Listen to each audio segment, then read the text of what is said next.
Bangi sa yutang usa sa gituohang nga motibo sa natigayong pagpamusil sa barangay Kamudmod, Babak sa Samal Island kagabi. Si John D. Esteban sa detalye.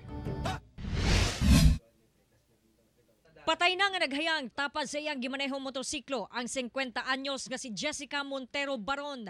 Daplin sa highway sa Purok 1, Barangay Kamudmod, Babak District, Island Garden City of Samal. Dihang gipusil sa riding in tandem suspect kagabi punting sa dughan.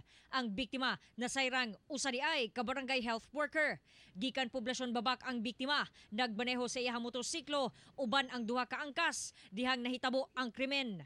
Away sa yuta og personal nga bangi ang ginatan-aw karon sa kapulisan nga hinungdan sa pagpatay sa biktima. Hindi po na ko kayo specifically masulti, pero ang ingon na ay daghang taong nakalalis do niya, anak niya.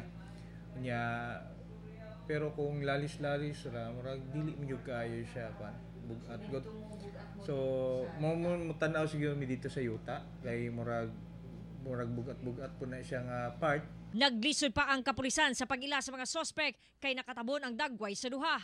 Naay witness katong iyang duha ka angkas. So mo to isa pod sa ginapalo up sa ato ang mga investigador para ma-identify nato kung kinsa tong mga assailants. Wala pa'y pahayag ang pamilya sa biktima. Kauban si Mel Colmenares sa kamera. Ako si John D. Esteban para sa One Mindanao.